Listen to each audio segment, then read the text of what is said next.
কেন? আসল সুখটি আমরা জানি না। আসল সুখটাই 14টা ভুবন নিয়ে যে একটা ব্রহ্মাণ্ড, আমরা তো একটা ভুবনে আছি, একটা পৃথিবীতে, এটাকে বলা হয় ভূলোক।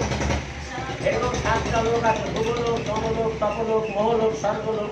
নিচে আছে 7টা তল, পাতাল, বিতল, সুতল, তলাতল, রসতল, পাতাল। এই 14টা ভুবন নিয়ে হয় একটা ব্রহ্মাণ্ড। এই ব্রহ্মাণ্ডটা ক্ষণস্থায়ী, আজ আছে দুদিন বাদে থাকবে না, জানেন? ব্রহ্মার এক দিবস অন্তে আসমান করে যখন জল ছিটিয়ে দেবে, এই ব্রহ্মাণ্ডটা ধ্বংস হয়ে যাবে।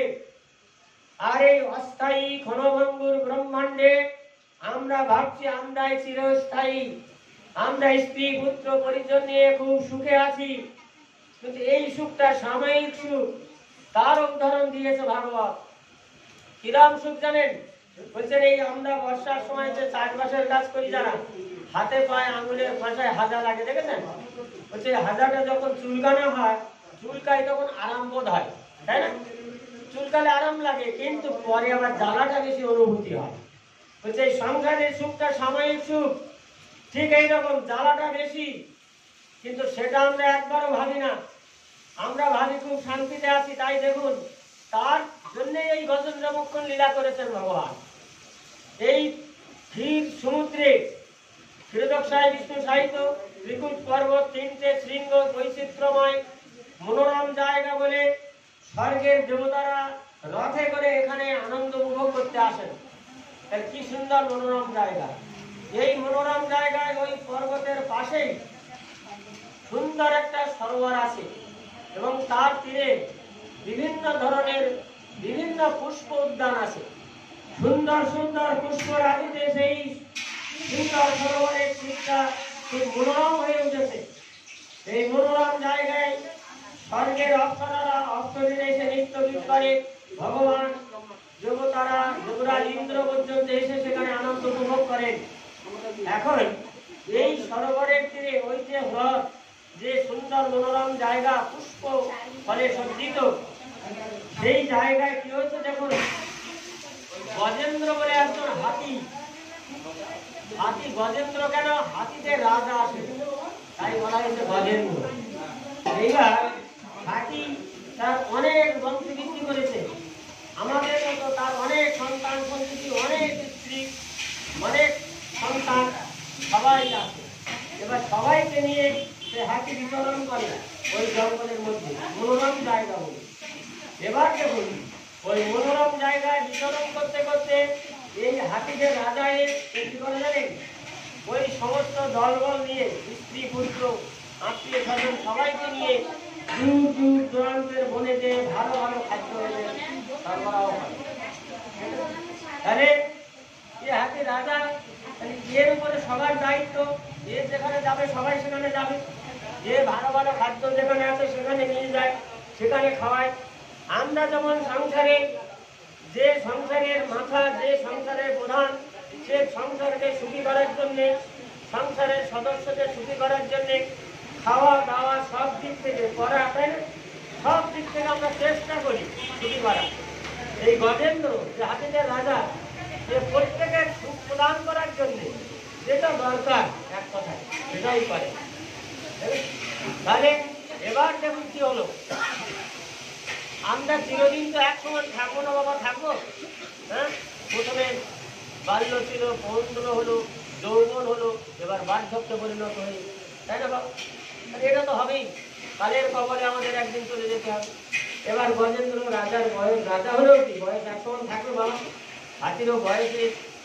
এবার বয়স হওয়ার পরে কি হয়েছে দেখুন, ওই হাতি অনেক সময় পাগলা হয়ে যায়, কুকুর যেমন পাগলা হয়, ওরকম হাতিটা, ওই রাজা এই এতগুলো স্ত্রী, এতগুলো সন্তান, এতগুলো আত্মীয় স্বজন, এদের চাপে পড়ে, এদের দূর দূরান্ত নিয়ে খাওয়াতে, এদের মানে সেবা করাতে, সেই হাতি যে রাজা, তার ব্রেনের ডিফেক্ট হয়ে গেছে, পাগলা হয়ে গেছে, বুঝলেন? এই জন্যে সে হাতি কি করে জানেন? এই দল বলটল আর মানছে না, সে পাগলা হয়ে, উন্মাদ হয়ে ওই বনে বিচরণ করছে। এই উন্মাদ হাতির লক্ষণ দেখে মানে বনের জীব জন্তুগুলো ভয়ে পালাচ্ছে।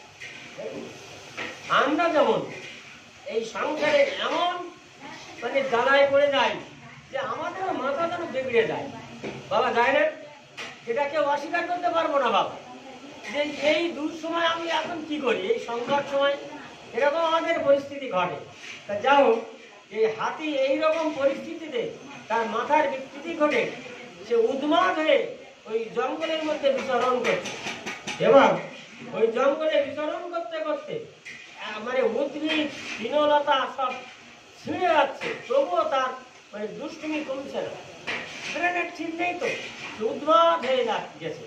দিয়ে ওই দলবল কিন্তু উন্মাদ হয়েছে, তবু দলবল কিন্তু পিছনে যাচ্ছে, পিছনে পিছনে। ওই রাজা যেদিকে যায় সেদিকে যাওয়া অভ্যাস আছে, আমার সংসারের মালিক যেদিকে যাওয়া আমাদের সেদিকে যেতে হবে। তার উপরে মানে ভরসা করে তো আমরা বেঁচে আসি, তাই না বাবা?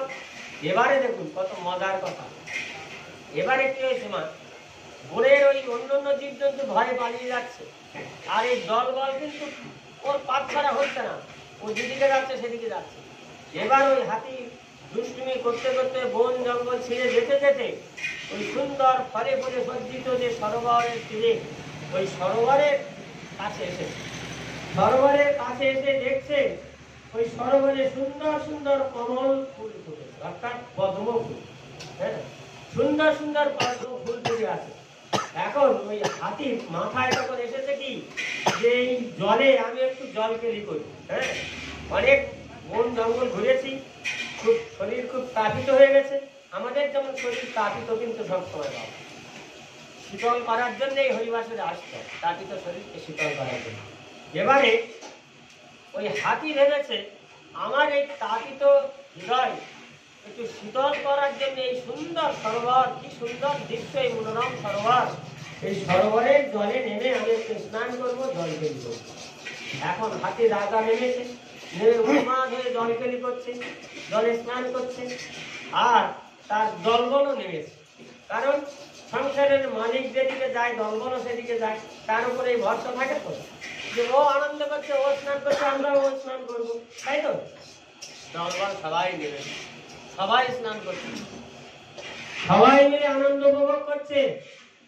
এর মধ্যে যেমন একটা ঘটনা ঘটে গেছে। ঘটনা কি জানেন? ওই হ্রদের মধ্যে ছিল একটা কুমির। বহুত দিন থেকে মুনির অভিশাপে, মুনি ঋষির অভিশাপে এই মনুষ্য জন্ম থেকে কুমির জন্ম প্রাপ্ত হয়েছে, জলপ্রাণ। এখন ওই কুমির ওই জলে ছিল, হাতি কিন্তু জানতেন। এইবার কি ঘটনা ঘটেছে দেখুন। যে হাতিতে রাজা ছিল সেই হাতির গজেন্দ্র, সেই গজের পায়ে কুমিরে কামড়ে, এমন ভাবে কামড়ে ধরেছে বাবা। হাতি খুব বড়শালী প্রাণী, যতই উঠে আসার চেষ্টা করছে না কেন, হয়তো একটু এগিয়ে আসছে, কিন্তু ধীরে উঠতে পারছে না। কুমির জলজ প্রাণী, জলে কুমিরের ক্ষমতা বেশি, ও আবার টেনে নিয়ে যাচ্ছে। এইবার যে দল বল, স্ত্রী পুত্র আত্মীয় স্বজন যারা ছিল পিছনে, তারাও অনেক সময় দলকেলি করার পরে তীরে উঠেছে, সরোবরের তীরে। এবার সরোবরের তীরে যখন উঠেছে, এই বাবা তো বিপদে পড়েছে। যে হাতি রাজা সে তো আর উঠতে পারছে না বাবা। এ যে এমন বিপদে পড়েছে, কুমির যে এমন ভাবে কামড়ে ধরেছে, কুমিরের জলে ক্ষমতা বেশি, কুমিরকে টেনে নিয়ে ডাঙায় তুলে আনতে পারছে না, যতই হাতি বড়শালী হোক না কেন। এবারে কি হয়েছে বাবা দেখুন, বলছেন 6 বছর ধরে, 1 বছর ধরে এই কুমির আর হাতি টানাটানি হচ্ছে ওই সরোবরের মধ্যে। একবার হাতি উঠে আসে, আসার চেষ্টা করে, কিন্তু পারে না। একবার কুমির টেনে নিয়ে যায়, কুমিরকে উপরে তুলে আনতে পারছে না। তাহলে এইভাবে টানা পড়ে আসছে। আর যাদেরকে এত ভালোবাসতেন, যাদেরকে দূরের জঙ্গলে নিয়ে খাওয়াতেন, তারা ওই উপরে কিছুক্ষণ কিছুদিন অপেক্ষা করেছে।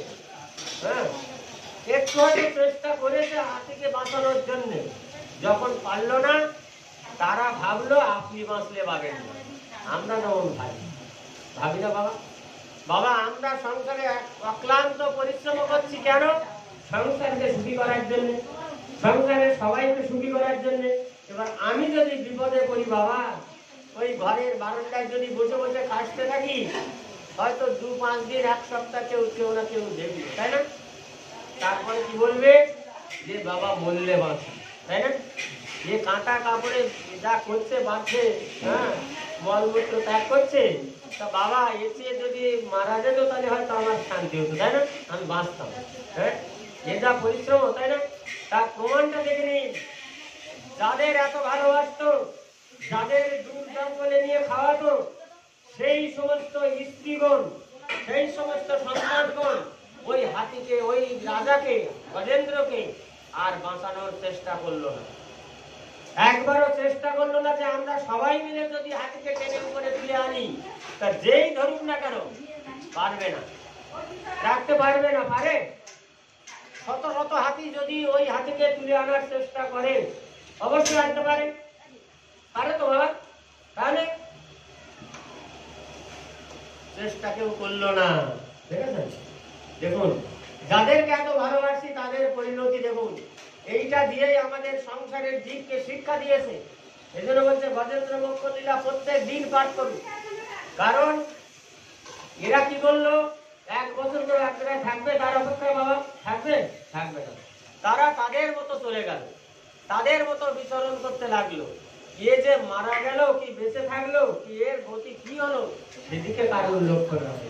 বাবা, পার্থিব জগতের অবস্থা ভাবুন, ভাবতে অবাক লাগে। এত অক্লান্ত পরিশ্রম করছি কেন, এত অর্থ রোজগার করছি কেন? কিছু কি সঙ্গে করে নিয়ে যেতে পারবো বাবা? পারবো না।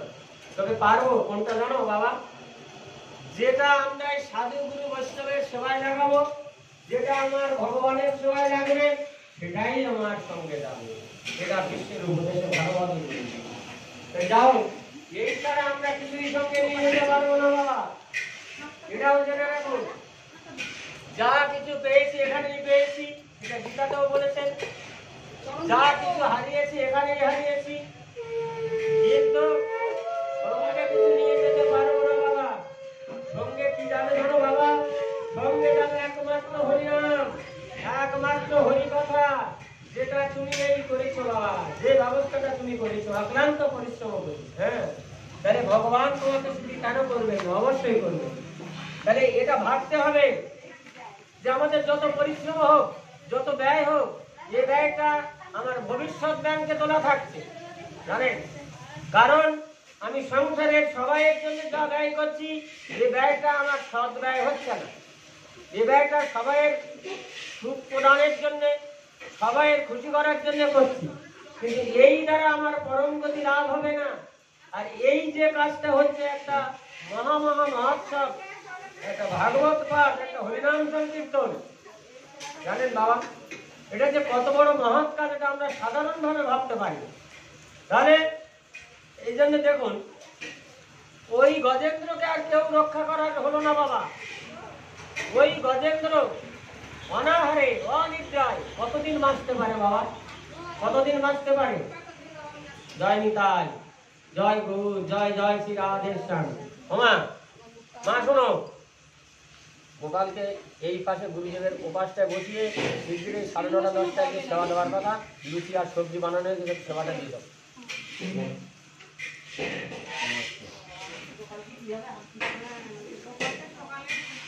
এবারে দেখুন কি হলো গতি। হাতিটা অনাহারে, অনিদ্রায় খুব কৃষ হয়ে গেল বাবা। কতদিন থাকতে পারে বাবা অনাহারে, অনিদ্রায়? কতদিন তার জড়দেহ থাকতে পারে? এবারে কি করলো দেখুন, হাতিটা ওই গজেন্দ্র পিছন ফিরে তাকিয়ে দেখলো যে যাদের জন্য আমি এত কিছু করলাম, তারা আমার জন্য কি করলো? তারা আমার উদ্ধারের কোনো উপায় করলো কিনা? তারা আমার পিছনে আসে কিনা? একবার পিছন ফিরে তাকালো বাবা। যখন পিছন ফিরে তাকিয়ে দেখলো যে যাদের জন্য আমি এত কিছু করলাম, তারা কেউই আমার এই বিপদে আমার পাশে, তারা কেউই নেই। এতে দুঃখের কথা কি হতে পারে বাবা? যাদের জন্য আমি এত কিছু করলাম, দূর দূরান্ত মনে নিয়ে তাদের খাওয়ালাম, আজ আমি বিপদে পড়েছি, আমার পাশে আজ তারা কেউই না। তাহলে এখন আমার উপায় কি? আমারটা একটু উপায় করতে হবে। এতদিন আমি ভুল বুঝেছি, তাই এদের নিয়ে, এদের সুখী করার চেষ্টা করেছি, এদের সন্তুষ্ট করার চেষ্টা করেছি, কিন্তু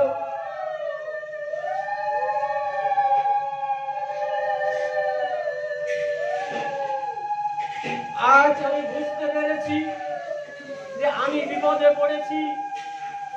ওদের কর্তব্য ছিল আমাকে এই বিপদ থেকে মুক্ত করার, কিন্তু আমি পিছন ফিরে দেখলাম তারা আমার পাশেই নেই। বিপদ থেকে যে মুক্ত করা দূরের কথা, তারা আমার পাশেই নেই। এমতো অবস্থায় আমার করণীয় কি? এখন আমার উপায় কি? আমার শরীরও কৃষ হয়ে গেছে, অনেকদিন ধরে টানা পড়ে নেই। এবার শেষের সময় সে কেঁদে কেঁদে অনাদিরাদি গোবিন্দকে বলল যে, হে গোবিন্দ, এখন আমার শেষের সময়।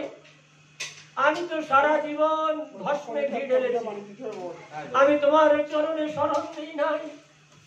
এখন এই বিপদে পড়েছি, তাই হে গোবিন্দ তোমার চরণে আমি শরণ দিলাম। তুমি একমাত্র পারো আমার এই বিপদ থেকে উদ্ধার করতে। নিতাই গৌর হরি বলে, তুমি ছাড়া আমার এই বিপদ থেকে উদ্ধার করার আর কেউই নাই। বলে নয়ন জলে বুক বাঁচিয়ে শুধু কাঁদছে, হে গোবিন্দ, আমার পশুকুলে জন্ম দিয়েছ ঠিকই, কিন্তু আমার উচিত ছিল যেমন বোঝের পশুরা পশুকুলে জন্ম পেয়েও তারা গোবিন্দকে তাদের স্তনযুক্ত পান করিয়েছে, তাদের জিহ্বা দিয়ে গোবিন্দকে লেহন করেছে, তারা গোবিন্দকে সেবা করেছে। আর আমি পশু জন্ম পেয়েছি বলে হে গোবিন্দ তোমার সেবা করার কোনো সুযোগ পাইনি। হয়তো পেয়েছিলাম, কিন্তু আমার এই স্ত্রীগণ সন্তানগণ এদের মনে পড়ে সেই সুযোগ থেকে আমি বঞ্চিত হয়েছি। এখন আমার উপায় কি? হে গোবিন্দ, তুমি ছাড়া আমার আপন বলতে আর কেউই নাই। আমি এখন এটা বুঝেছি, যদি আমার এই স্ত্রীগণ পুত্রগণ এরা যদি আমার আপন হতো, তাহলে এরা অন্তত আমার পাশে থাকতো, কিন্তু এরা তো আমার পাশে কেউ নাই। হে গোবিন্দ, এই শেষের সময় তুমি ছাড়া আমার কেউই নাই। তুমি যদি আমাকে এই বিপদ থেকে মুক্তি প্রদান করো, তবেই আমি মুক্তি পেতে পারি, তাছাড়া আমার আর কোনো উপায় নেই। হে গোবিন্দ, আমি জানি আমি তোমার সেবার কিছুই করিনি, তাই আমার এইভাবে অপমৃত্যুই হবে, আমার এইভাবে আমার মৃত্যু হবে।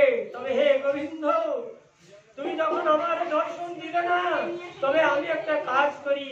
বলছে কি জানেন, দেখুন পশুকুলে জন্ম পেয়ে কি করছে, আর আমরা মানুষ হয়ে কি করছি। পশুকুলে জন্ম পেয়ে সেই পশু হাতি যে গজেন্দ্র, সে কেঁদে কেঁদে নয়ন জলে বুক ভাসিয়ে সুরের দ্বারা একটা সুন্দর পদ্ম ফুলকে তুলেছে। সুরের দ্বারা তুলে কেঁদে কেঁদে বলছে, হে গোবিন্দ, আমার এই বিপদ থেকে তো তুমি উদ্ধার করবে না আমি জানি, কারণ আমাকে উদ্ধার করার মতো আমি তোমার নিমিত্ত কিছু করি নাই। আমি যাদের জন্য করেছিলাম তারা আমার পাশে কেউ নাই। আমার এই শেষের সময় হে গোবিন্দ, আমার তো দেওয়ার কিছু নেই, তা আমি এই একটা সুন্দর পদ্ম ফুল তোমার চরণ কমলে নিবেদন করব, করে আমার দেহের অবসান হয় হোক। তবে হে গোবিন্দ, এই আমার অন্তিম লগ্নে আমার এই অন্তিম কাজটা তুমি একটু মেনে নিও। তুমি এই আমার ফুলটা তুমি তোমার চরণে আশ্রয় দিও। হে গোবিন্দ বলে যখন কেঁদে কেঁদে কেঁদে কেঁদে ওই সুন্দর কোমল কণিকাকে ছুঁড়ে করে কাঁদছে আর গোবিন্দকে ডাকছে। আর গোবিন্দকে স্থির থাকতে পারে বাবা, বলছেন ভগবান সব সইতে পারে, কারুর নয়নের জল আর কারুর অহংকার সইতে পারে না। তাই পশুকুলে জন্ম পেয়েও যেভাবে কেঁদে কেঁদে একটা পুষ্প দেওয়ার জন্য গোবিন্দকে বলছে করুণা করে, গোবিন্দ আসতে বাধ্য হয়েছে। স্বয়ং গোবিন্দ হাতির কাছে আসতে বাধ্য হয়েছে। এবার হাতি কি করে জানেন, ওই সুরে করে ওই সুন্দর পদ্ম ফুলটা গোবিন্দ চরণে অর্পণ করেছে কেঁদে কেঁদে। ওই গোবিন্দ চরণে যখন ওই সুন্দর পদ্ম ফুলটা অর্পণ করেছে। গোবিন্দ তাতেই খুব খুশি হয়ে এবার কি করেছে জানেন? গোবিন্দ খুশি হয়ে যে কুমিরটা ওই হাতির পায়ে কামড়ে ধরেছিল ওই কুমিরটাকে এবং ওই গজটাকে হাতিটাকে ওই দুজনকেই ওই সরোবরের তীরে এনে দিল। সেজন কি না করতে পারে? বিপদে যখন পড়েছিল আত্মীয় স্বজন স্ত্রী পুত্র কেউই তাকে বিপদ থেকে রক্ষা করার চেষ্টা করেনি। যদি করে তাকে একমাত্র গোবিন্দই করেছিল। ওই গোবিন্দ তারও কি কৃপা করল দেখুন। ওই গজেন্দ্র আর ওই কুমিরকে গোবিন্দ স্বয়ং ওই সরোবরের তীরে তুলে আনলেন। ওই সরোবরের তীরে তুলে এনে তখনও কিন্তু কুমির ওই হাতির পা থেকে কামড়টা ছাড়েননি, উভয়কেই তুলে এনেছে। আনার পরে গোবিন্দ কি করলেন দেখুন, তার চক্রকে স্মরণ করলেন। ওই চক্রের দ্বারা গোবিন্দ কি করলেন, ওই কুমিরটাকে খণ্ড বিখণ্ড করলেন। যখন কুমিরটাকে খণ্ড বিখণ্ড করলেন, ওই কুমিরের দেহ থেকে একটা গন্ধর্ব দেহ বেরিয়ে আসে। এবার যখন কুমিরটা দেহ খণ্ড বিখণ্ড করলেন, একটা গন্ধর্ব দেহ বেরিয়ে আসলো। এবার কি করলেন, গজেন্দ্র মুক্তি পেয়ে গেল, হাতিদের রাজা মুক্তি পেয়ে গেল। কিন্তু মুক্তি পেলে কি হলো, তারও কালের কবলে চলে যাওয়ার সময় হয়ে গেছে। শেষের সময় সে গোবিন্দের স্মরণ নিয়েছে, তাই তারও গতি কি হলো দেখুন। এবারে যখন ওই পুষ্পটা দিয়ে সৃষ্টিশ্বাস ত্যাগ করার মতো গোবিন্দকে কেঁদে কেঁদে বলছে, গোবিন্দকে মুক্ত করে দিল। দেওয়ার ফলে হাতিটাও মারা গেল। হাতিটা মারা যাওয়ার পরে হাতির দেহ থেকে একজন রাজা, যে ছিল দ্রাবিড় দেশের রাজা, জানেন তার নাম ছিল ইন্দ্রদুম্ন। সেই রাজা দিব্য দেহ নিয়ে হাতির থেকে বেরিয়ে আসে। ভগবানের তো লীলা কত সহজে হয়, শুধু গোবিন্দ বলে কেঁদেছে তাই হয়েছে। এবারে কি হলো, কেন এই গন্ধর্ব বেরিয়ে আসলো কুমির থেকে, কেন এই দ্রাবিড় দেশের রাজা ইন্দ্রদুম্ন বেরিয়ে আসলে হাতির থেকে, দেখুন কি সুন্দর লীলা ভগবান। এই কুমিরটা কে ছিল, একজন গন্ধর্ব ছিল সঙ্গে। এই কুমিরটা কি করেছিল জানেন, এই কুমিরটা দেবল বলে একজন ঋষি আছে, সেই ঋষি তপস্যা করে, সেই ঋষির চরণে অপরাধ করেছে, ঋষিকে সম্মান প্রদান করেন নাই। আমাদের মতো মূঢ়মত নেই, আমরা যেমন কোন সাধুগুরু বৈষ্ণবকে সম্মান দেই না, সাধুগুরু বৈষ্ণব দেখলে অন্তত জয়নিতায় বলে মাথা নত করতে হয়, তা না হলে এই মত নরকের চলে যায়। যা হোক, ওই গন্ধর্ব ওই দেবল ঋষিকে অবমাননা করেছিলেন, সম্মান প্রদান করেন নাই, আরো অর্থহাস্য করেছিলেন। তাই ওই দেবল ঋষি মানে অভিসম্পদ করেছিলেন যে তুমি এই স্বর্গে গন্ধর্ব স্থান পেয়েছ, জন্মগ্রহণ করেছ বলে তোমার এত বড়াই, তবে আমি যদি আমার যদি কিঞ্চিৎ সাধন ভোজন থেকে থাকে, আমি তোমাকে অভিসম্পদ করলাম, তোমাকে জলস্থানী হয়ে জন্মাতে হবে, তোমাকে কুমির হয়ে জন্মাতে হবে। তখন ওই গন্ধর্বের হুঁশ হয়েছিল যে আমি শুনেছি শাস্ত্রে যে সাধু বাক্য কোনোদিন বিফলে যায় না, তা আমাকে যদি জলস্থানে হয়ে জন্মাতে হয় তাহলে আমার মুক্তির উপায়টা জানতে হবে, কিভাবে মুক্তি হবে। তাই তিনি কি করেছেন, ওই সেই গন্ধর্ব ওই দেবল ঋষির চরণে লুটিয়ে পড়েছেন, চরণে ধরে বলছেন, হে সাধুজি, আমি জানি মুনি ঋষির বাক্য কোনোদিনই বিফলে যায় না, তা আমার জলস্থানী হয়ে জন্ম হোক তাতে আমার দুঃখ নাই, তবে আপনি দয়া করে বলুন আমি জলস্থানী থেকে মুক্তি কিভাবে পাবো। তখন সাধুজির চরণ আর ছাড়ছে না ওই গন্ধর্ব, যখন বুঝেছে, এবারে কি করেছে, সাধু সদা হৃদয় তো সাধু বলছে, শোনো তুমি যখন শুনছো না, তবে একটা মুক্তির উপায় আমি বলে দিচ্ছি, শোনো। তবে এ যুগে হবে না বাবা, এ যুগে হবে না, আগত দাপর যুগে যখন ভগবান আসবে লীলা করতে দাপরে, তখনই তুমি মুক্তি পেয়ে যাবে। তুমি ওই ক্ষীর সমুদ্রের তীরে এক সপ্ত হ্রদে হ্রদের মধ্যে অবস্থান করবে কুমির দেহ প্রাপ্তি হয়ে। ওইখানে ভগবান যাবেন। ভগবান চক্রের দ্বারা তোমাকে খণ্ড বিখণ্ড যখন করবে, তখন তোমার এই কুমির দেহ থেকে একটা দিব্য দেহ বেরিয়ে আসবে, এবং তখনই সেই গোলক বৃন্দাবন থেকে পুষ্প সজ্জিত রথ এসে হাজির হবে। তখনই তুমি মুক্তি পেয়ে যাবে, তুমি ভগবত ধাম লাভ করে যাবে। তাই গৌর হরি জয় করবো।